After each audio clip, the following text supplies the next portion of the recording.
Hello and welcome back to the Maple Leafs Lounge. I am your host, Peter Baracchini, taking a week off. As you know, last week we were talking about the draft combine. Alex took over, but I'm still joined by Alex, my colleague and fellow Maple Leafs writer over at the Hockey Writers. Alex, how you doing, buddy? Doing all right, man. Getting closer and closer to the draft in the off season, which is, of course, what we Leaf fans look forward to at this time of year because we're typically not playing in the Stanley Cup final. So, yeah, looking forward to that. Otherwise, just always glad to be here talking hockey and the week. Absolutely. Yeah. And, Stanley Cup finals are set. Tampa Bay, Colorado. That is going to be probably the most fun Stanley Cup final that we have seen in some time. Head-to-head offense, great defense. And I'm pretty sure there's going to be no defense at all with the way that the offense has been clicking for both teams. Before we get into the show, this episode is once again brought to you by themorningskate.io, the daily newsletter delivered to your inbox Monday to Friday, jam-packed with all the best hockey stuff on the planet from the Hockey Writers writing team. It's your daily dose of news, rumors, histories, funnies, quizzes, etc., you name it. You get it all delivered to your inbox. All you got to do is just type in your email in the description below. You will see a link there and you will get all the content that you would like to see. Kicking off our show, Alex, actually, we're going to start off with an article that you wrote that I really found really interesting. And the talk has been nonstop in terms of what the Maple Leafs should do at the draft. Should they keep their first round pick? We've seen them trade down in the past before. And you proposed a trade with the Arizona Coyotes, and we know how rich they are in terms of picks in this draft. You proposed a pick 34 and 45 to Toronto in exchange for the 25th pick, their first rounder to Arizona for. Let me start that again. Pick 34 and 45 to the Maple Leafs from the Coyotes, and in exchange, Arizona gets pick 25, Peter Mrazek, Joey Anderson, and Mikhail Abramov. This is a really interesting trade. How did you come up with this, and what led you to this decision or this projection? Well, I think the first thing was that you look at the Leafs draft capital, and it's pretty limited. Once again, the Leafs only have 3 picks in this draft class, and I think that was kind of okay to get away with last draft class because the 2021 class wasn't the strongest. But on the other hand, the 2022 draft class is much stronger than the 2021 class. And so I think if I were in Kyle Dubas' shoes, I'd probably want to stock up the draft closet just a little bit. So I look at the Coyotes and they've got 7 picks in the top 62 or 64 rather. So they've got 3 first-round picks. They've got their pick at 3rd overall, and then they've got 2 first-rounders near the end of the first round, and then they've got 4 second-round picks.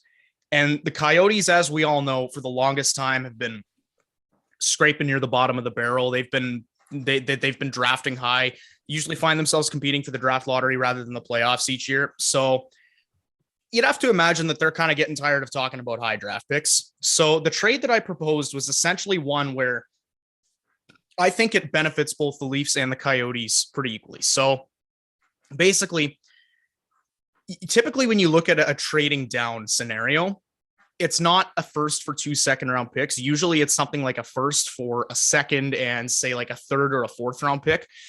And so I think that if you were to leave it at just the picks and say Leafs get 34 and 45 from Arizona in exchange for 25. I think that kind of tips in Toronto's favor a little more, especially since there's a lot of fluidity between the 20th, like say 20th overall around there and like 60th overall.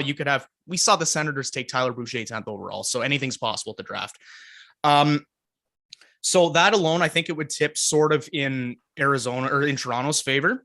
So what I've got it doing to sort of even it out is you've got Peter Mrazek, who the Leafs, I think, are going to be trying to shop because, I personally still have faith that Mrazek can turn it around and find his game and at least bounce back from last season. But the problem is that that's not a gamble that the Leafs can afford to make, because if he doesn't find his game again, then they're stuck with a goalie that they can't trust in between the pipes and a guy that's making $3.8 million where that money could easily be spent elsewhere. So you look at Arizona, they've only got Karel Vejmelka under contract for next year. The Harry Sateri, of course, the waiver claim from the Leafs, as we all know, is a UFA. And unless they plan on re-signing him, Karel Vejmelka is their only goalie. And they've also got a ton of cap space to work with. So I think they have around 33 million in cap space, and the only really notable free agents they got to worry about re-signing are Lawson Krause and Barrett Hayton in terms of the future anyways. So the way I see it, the Leafs give them Mrazek because they can afford to take on a contract like that. And not only can they do that, but if Mrazek does end up finding his game, and I said in the article as well that, he does have a modified no trade clause, so there will be 10 teams that the Leafs can't trade him to, but based on my own speculation, I would say that, the perfect place for him to go and try and find his game again after playing in a media hotbed like Toronto would be with a team like Arizona, where the microscope's not going to be on him 24/7, right? So they can afford to make that gamble and try and get him to find his game again. And if he does find his game again, all of a sudden, Mrazek's a guy that you can use as a trade chip at the deadline for a team looking for another goalie. So I think Arizona could find some use in him there, but at the same time, asking them to take Mrazek's salary is going to be a little bit of a big ask because he is making $3.8 million. He was the worst goalie in the league last year, or at least one of them, which is why I'm adding in Anderson and a guy like Mikhail Abramov. And those two names aren't set in stone. They're just sort of the types of prospects I would throw in to even it out. Anderson's a guy that the Leafs, brought in when he had a little bit of NHL experience, like 18 games or something like that. I guess in hopes that he could challenge for a spot on the roster, but between the 2 seasons he's spent here, he's only played 6 games. So I think he's a guy that could hold down a bottom 6 job in the NHL, but it doesn't look like he'll get that opportunity in Toronto. And then Mikhail Abramov's just a guy who I think he's still got potential. I think he could be a solid middle 6 center at the NHL level. I think it's just the fact that the Leafs don't necessarily need him. Like, he's not a must keep prospect, but he's a guy that a team like Arizona could potentially provide with an opportunity down the line. And I think they're just a team that could probably afford to give him that opportunity and will probably find more value in him than the Leafs would. So overall, I think the Leafs, it's important for them to expand their draft capital, which is why I've got them taking on the 2 second-rounders as opposed to the late first-rounder. They lose Mrazek's contract in the process. Arizona's a team that could give him a chance to rebound, and they can actually afford his salary and afford to take it on. And then the prospects are in there to even it out. So that's kind of where I was thinking and where my head was at when I planned out that trade. Yeah, it's a really great proposal. I mean, no doubt about that. And, Anderson and Abramov, I really think that falling down the depth charts, considering where they are, I think they're in that 10 to 15 range. And in terms of the picks itself, I think Toronto could get more value out of possibly the 2 seconds than the first. And I think if you give the first Arizona, that would give them 4 in round 1, where they'll probably take Logan Cooley 3rd overall. They have Carolina's pick. They have Colorado's pick as well. So they have 1 in the top and then 3 in the later portions of the round, where you still could get a great prospect. It's going to benefit them very well. I mean, it would still benefit Toronto even more, but considering the Leafs never had a first round pick in 2020 since 2020 with Rodion Amirov, I think maybe they would like to keep it. But at the same time, they have talked to players that they're really high on in the second round, and they don't have a pick. So if they're able to get the 2, that is going to be really helpful and beneficial. And who knows, maybe one of the names that they have in the first round could drop to the second, or they have a feeling that could happen and they could take them early on in the second. I know maybe for example, I view Noah Ostlund as a first rounder, but other outlets have him in the top 20 range that could see him pushed out of the first round. Maybe Toronto could make a swing there and then take him later on. Who knows? But that's going to be very interesting to see. And yeah, Peter Mrazek, I think he deserves a fresh start. I just think he couldn't handle it. I think it was a bit too much pressure, but also the injuries didn't help either. 3 straight groin injuries, not ideal, especially with the Maple Leafs, where you needed solid backup, and he just didn't get the results. And I think they tried to move on from that. They even, parted ways with goaltender coach Steve Briere. So I think, the goaltending is going to be very important heading forward, especially in this off season right now. Yeah. And the other thing, sorry, just one thing real quick before we move on that I want to mention. I got some comments on this article saying, why would the Leafs want to move on, throw away another first round pick? Like, they don't have that stacked of a cupboard of draft picks and prospects right now. Like, why would they want to give away their first round pick after they haven't had one since 2020? And to that, I say, the Leafs are capable of finding first round talents outside of the first round. You look at Matthew Nyes, for example. He's the Leafs top prospect right now. And the Leafs drafted him, what was it, 57th overall, I think it was? 57th, and he easily could have probably been top 20, top 25. At this point, yeah. And that's obviously a hindsight thing. He definitely slipped for a reason. But the point is, and then you look at it, for example, Roni Hirvonen, he was talked about, he could have potentially been a first round pick. Topi Niemela, he wasn't Topi wasn't, I don't think he was ever projected to go in the first round, but he's a guy who, seeing the way he broke out in Finland, he absolutely, I think a team, if they knew the way that he'd break out the way he did, would have taken a flyer on him in the first round. So trading the first round pick does not mean the Leafs won't get a first round talent in the draft. It just means that by giving themselves two second round picks, they're giving themselves two opportunities to do so. Definitely. And again, this happened back in 2015 where they had the 24th pick, traded down twice to get a second or 2 seconds, one early, one late. So we'll see what happens. Kyle Dubas is no stranger to trading down and acquiring more picks. So we will see come draft day what happens then. Kind of building off on our last segment towards the end where we were talking about Peter Mrazek and the goaltending situation. There's a name already in the rumor mill right now. I believe it was tweeted out there that reporter Chris, aka Chris Johnson, on TSN 1050 said that the Leafs could be interested in Senators goalie Matt Murray. Obviously, we know the Sioux connection there. Matt Murray was a Sioux Greyhound. Kyle Dubas, GM of the Sioux Greyhounds, very familiar with him. I'm just going to throw this out there.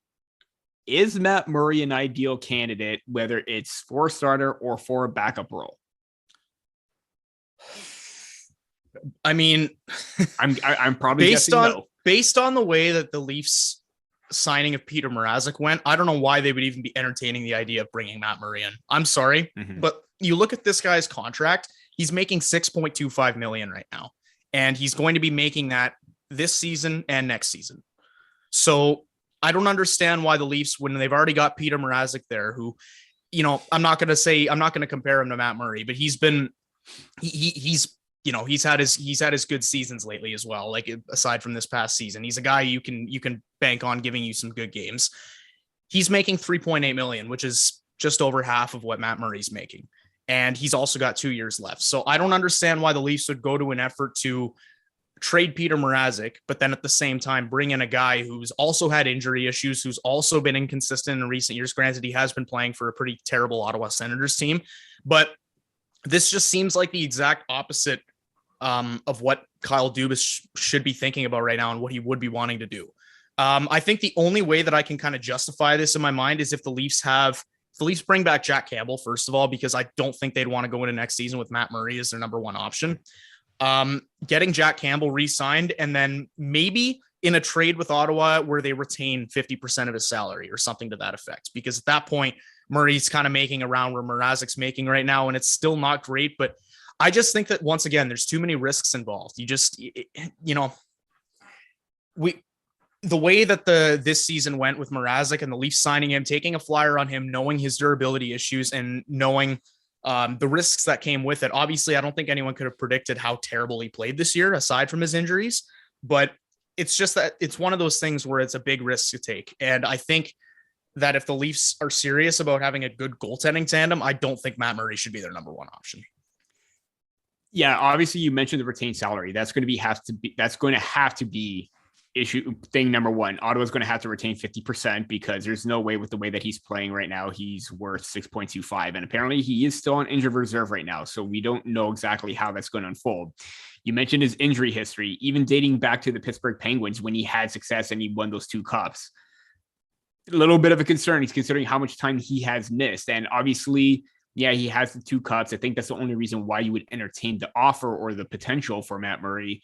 But at the same time, his play has declined significantly, and that's going to be pretty telling. And like you said, it is counterintuitive when you want to try and improve the goaltending situation after what happened with Peter Mrazek, and you try and bring in another player that's basically on par with Peter Mrazek at this point. Another thing is, going back to the draft capital, Ottawa does have Tampa Bay's second rounder. I think if they sweeten the deal along with the retained salary to take on Matt Murray, if they add in that second rounder, they're not going to part ways with their first, although Toronto could make better on the first rounder than Ottawa probably at this point. I do think that it could be something to entertain, whether they throw in another solid depth piece or depth player that you could probably look forward to and can make a significant impact on the team. I don't know, like, based on their star players at this point, you're not. So I did see someone mention Connor Brown as a possibility. 3.6, yeah, it's still great, but at the same time, I don't see them parting ways with Connor Brown. He was too much of an important factor for them, and he's probably going to command more once he becomes a free agent. So to just get one more season out of Connor Brown doesn't quite make sense. You could probably look and find somebody in their farm system, but then again, it's going to be really difficult and very. Again, it kind of just seems counterintuitive at this point to try and bring in and upgrade Peter Mrazek with Matt Murray. It does not seem like a big upgrade at all. No, it doesn't. And even if they go the route that you were suggesting, where, Ottawa sweetens the pot by throwing in a first round pick or a prospect or a roster player or something like that, Toronto's not in a position of a team that takes deals like that. Like I just talked about how Arizona would take Peter Mrazek and a couple of prospects and the Leafs first rounder in order to trade down. The rebuilding teams are the ones that take on bad contracts, and you sweeten the pot by giving them draft picks. The Leafs aren't in a position to do that. They don't need, I don't understand. It's not like the Leafs would be trading for Matt Murray to, give him a chance to revive his game, right? Like you're not sending Matt Murray somewhere where the pressure's not on, and he can focus on getting his own form back as much as he can focus on the team winning. Like that, Toronto would be probably the last place a guy like him would want to go at this point. So they're just not in the position to make a trade like that. And even if, like you said, you threw in first round pick and a prospect or something, that's great. But at the same time, is it worth the Leafs committing one half their goaltending tandem and Matt Murray? I don't think so. No. And again, the only way you're probably looking to make a deal is if you're not trading for Matt Murray. You're, like you've mentioned previously before, you're mentioning to trade a John Gibson. You're looking to trade a Connor Hellebuyck. If you need to make a shakeup and Jack Campbell walks, you're going to have to move a star player. And in this case, I know we've talked about before, probably looking at William Nylander at this point. And I know we hate to bring this up because he's had such a great season. We know who he is at this point in terms of his play on the ice. It's just, if you want to succeed and you just look at Andre Vasilevsky and Igor Shesterkin right now, you need a goaltender to take you far into the playoffs and be a pillar in net. If Jack Campbell walks, Jack Campbell is that player. We've seen him go toe-to-toe and outduel Andre Vasilevsky despite Tampa Bay winning. That's going to be the only scenario. If Jack Campbell walks, you're looking to make a trade, and you're not trading to get Matt Murray because I don't think there's going to be any upside, and I just don't think he could get a season back on track. If he was still putting up the consistency like he was in Pittsburgh before everything started to happen, then yeah, you would definitely consider it. But big gamble to take, if you ask me. Yeah, absolutely. And especially for someone like Kyle Dubas, who, and people are always going to go to war with me about this, and I've made peace with that, but it would add, like, for a guy that's already taking just about as much heat as you can get from like all corners of the fan base, like taking a gamble on a guy like Matt Murray would be the absolute last thing he should be wanting to do to save his job. So yeah, definitely. If anything, the gamble for Gibson or Hellebuyck would be much greater. Recapping the show, once again, this episode is brought to you by morningskate.io, a daily newsletter delivered to your inbox Monday to Friday, jam-packed with all the best hockey stuff on the planet. It's your daily dose of news, rumors, funnies, histories, quizzes, you name it, you get it all. All you have to do is type in your email in the link in the description below, and you'll get all the great content brought to you by the Hockey Writers writing staff. As we talked about previously with draft picks and everything like that, and as you mentioned at the top of the show, the draft is, just under a month away. We're getting set. We're prepping everything right now. If you haven't checked out the THW draft guide, do so. It's free. We're approaching 140 profiles. You get features, rankings, you name it, team content. It's all there. Little shameless plug for the draft guide. We have the best draft guide of any hockey outlet out there. And that's not a bias statement at all, I promise. I thought Appreciate that before I started writing here. Appreciate that. But yeah, it's free, great content from all of our writing staff diving into the prospect content. Check that out. As we mentioned before, the Maple Leafs still have their first round pick, again, to be determined. We don't know if they're going to trade it or not, but they are picking 25th overall. And we had hypothetical scenarios before, but given where they are right now, how it's solidified, who is one first round draft target that you are keeping an eye on right now? I think I told you what my first round draft target was last week. Yeah. And I am. Yeah. And you know what? I got you hooked on that. If scouts share a brain with our producer who's behind the scenes right now, Matthew Zader, then I think my dream for 25th overall is going to be in the can. But as of right now, if he slips to 25, I want the Leafs to take Rucker McGroarty and nobody else.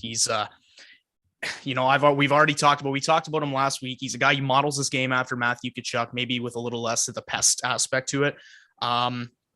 He's a guy that plays hard. He's got decent size already. He's 6'1", about 200 pounds. I think he can play both center and wing.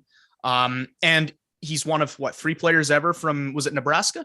Three players Nebraska. ever from he Nebraska. He would be the fourth player from Nebraska to be drafted. Yeah, sorry, one of four players. So he would be the fourth player from Nebraska to be drafted. And he's a Leafs fan. I mean, if you can find a Leafs fan who plays that style of game and he's from Nebraska, where there's probably no other Leafs fans out there, you got to take a chance on him. So if he falls to 25, I would be picking up the phone immediately and making that selection.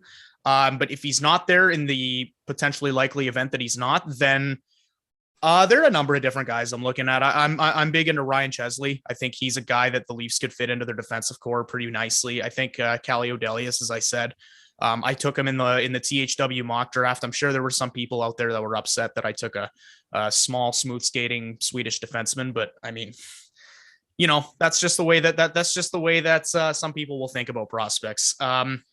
Otherwise, I think that, like I said, when we were talking about the proposed trade, anything between 20th and 60th overall, I think could be interchangeable. So there are lots of guys there that I'd be willing to entertain, but McGroarty, if nobody else. If not, then maybe one of Chesley or Odelius. Absolutely. I'm very high on all three, and I mentioned them in my top five. I also mentioned, and I previously mentioned him at the top, Noah Ostlund. They need center depth. I think that the center position is really weak. Obviously, McGroarty would be great on the right side, but if you were able to get someone as skilled and dynamic and just absolutely dangles with the puck constantly, is Noah Ostlund. And we saw that at the U18s. He was an absolute force for Sweden. But I'm going to add in two more, potential scenarios where if they drop, I could see the Maple Leafs taking them. I think there's a lot of hype around Marco Kasper. I think he's going to get taken in the top 15 based on his testing results, based on his play and his work ethic. I think teams are going to be all over him early on in the draft. But I'm looking at Ivan Miroshnichenko, and this is going to be the scenario where Timothy Liljegren 2.0, where he was a top pick in the draft in 2017, dropped to 17 to the Maple Leafs, and they're starting to reap the rewards right now with his patience and two-way play and building into a Mark Giordano type mold where he's physical, he could do everything, transitional play, shooting the puck. Everyone was wanting to trade Liljegren because it took so long, but then again, he's still very, very young and he's developing very nicely. I think the same situation can happen with Miroshnichenko. He was diagnosed with Hodgkin's lymphoma, but he was given the clear to resume practicing on the ice, and that is a good sign. I believe he did receive his last treatment, and that's what led to him getting the okay to go back on the ice. And if that's a scenario or the situation where maybe he drops further into the draft and he goes to the Maple Leafs, given his size, given his ability to be a factor on the forecheck, his shot, his menacing size, I think it's something that the Maple Leafs can look at and use to their advantage and find value if he continues to drop to them. So, I mean, obviously Noah Ostlund would be my safe bet, but I wouldn't count that out if a situation happens, if Kasper or Miroshnichenko do drop. Yeah, I didn't consider Miroshnichenko. I think he would be definitely. I like the comparison to Liljegren there because Liljegren is a guy who at one point was the second ranked player in that draft class after Nolan Patrick. So yeah, I remember being super excited when the Leafs were able to draft Liljegren at 17th overall, and who knows, maybe they repeat something like that this year with Miroshnichenko, depending on where he goes. Absolutely, and that's why I think, and not only that, they went the Russian route with Rodion Namirov. They started to see promise again before his cancer diagnosis. And again, we still hope that Rodion Namirov is doing well. And maybe they could find the same value with Miroshnichenko and maybe that familiarity between the two prospects. Hopefully they find common ground and maybe Namirov puts in a good word for Miroshnichenko. Who knows? Well, we'll see down the road. Moving on to third round targets. Obviously, this is going to be a little bit more difficult than the draft because, like you said, second round, late round first to the late second, anything can happen. But the Maple Leafs do hold a third round pick. I believe it is going to still be late in the draft. My computer is acting up really, really slow right now, and that's not ideal. They would be picking 79th overall in the third round. So Obviously, a little bit too unpredictable at that point because that's when things could just start going off the rail. But who would you have in mind at 79th overall? I've got two guys. First one is a guy that I did a prospect profile on, Servac Petrovsky. He spent this season playing for, I believe, the Owen Sound Attack. And he was a rookie this year, but he was fourth in scoring on the team. He's a guy, I believe he had something to the effect of, I want to say maybe 52 points in 64 games or something. I kind of just pulled those numbers out of nowhere, but they were in that there. It was in that realm of production. And he's a guy that's already got a pretty strong two-way game. And he's another one of those Slovakian prospects. The Slovakians are taking over this draft. There's so many there's a new wave of them coming in, hoping to carry on the legacies of guys like Marian Hossa. So I think it would be cool. I think Petrovsky, another guy, like you mentioned, the weak center depth, he plays center. So that would be another guy to add into the mix there. And another guy that I've had my eye on is Vinzenz Rohr. And he's a guy that I drafted on behalf of the Anaheim Ducks in our THW mock draft. I drafted him in the late second round, but he's a prospect I think could go anywhere between the second and the fourth round. And, you know, reading about his game, he played for the Ottawa 67s of the OHL this year, Austrian player, I think he would become the 17th Austrian player ever to be drafted this year. So I think he's definitely a guy that I'd be looking at the draft as well. We described Colin Blackwell earlier on this year as an energy bug. Rohr's the exact same way. He plays with a lot of energy. He says he's really, really competitive in everything he does. And I love watching players like that personally. I don't know about you. A lot of fun, easy on the eyes. So I would definitely consider one of those two players if I was at the helm for 79th overall. No, definitely great picks. And yeah, I'm definitely a big fan of those type of players, as you mentioned. This is a toss up for me. I think that I am really big on Bo Jelsma. Again, I kind of wrote his profile, a little bit of bias there, but at the same time, I do love his energy and the skill that he brings as a centerman. I thought he was very underrated for the very close to season. Great intensity, great work ethic. He's got the hands, and he's a big driver to the net. He's not the biggest guy, but he shows no fear. And I think if you could get a little bit more, not necessarily consistency out of him, but if he could amp up the intensity a little bit more and be a bit more aggressive than what he already is, I think he's going to be a very, very valuable pick for not just the Maple Leafs, but any team in that position, because he's got a very good foundation. Obviously, his shot could be worked on, not very much of a threat outside, but if he's going to be a pest in the crease and utilize his hands, I think that's going to be great. And before we talked on the show, I was mentioning this player as well that I again hate to pick both of my profiles that I wrote, but George Figueres from the OJHL North York Rangers. You know, you hear about players like Jack McBain, who was drafted by the Minnesota Wild out of the OJHL, Ryan Torberg in 2020 with the Maple Leafs. He both had great production in college, especially Torberg as a Maple Leaf pick right now. But Figueres is another player that I think has a lot of tremendous upside, and he's a player that's projected to possibly be a top 100 pick. And if he goes somewhere in between the third or fourth round, I think that's going to be great value for him. I love his mobility. I love his decision-making. He's got a powerful shot and he's got great accuracy. It seems like everything that he throws on net, it's always resulting in a dangerous chance or it goes in the back, even if it's on a bad angle. So I think with his intensity, with his work ethic, with his developing two-way game, really great defensively. I think, again, with young defensemen his age, decision-making could be a little bit better. But if they were able to grab a right-handed shots, offensive, puck-moving, two-way defender, if you could combine all three of those categories into one, it wouldn't surprise me. If they went the OJHL route before with Torberg, I wouldn't be surprised if they try and go the same route with Figueres, who was the top rookie and top prospect for the OJHL this year. So those are my two picks. Yeah. I noticed you've been on the Figueres train lately, and I'm looking forward to seeing where his name goes on draft day. Yeah. Again, I honestly think that I projected to possibly be a fourth, but I view him as a top 100 prospect. And, you know, I had him ranked low on my May rankings, but he shot up my board given what I've seen. And I think there's a lot of promise right there. And with the right team, again, not necessarily just the Maple Leafs, if the right team develops him properly, they're going to get good value out of him. And those mid-round picks can be extremely valuable. Absolutely.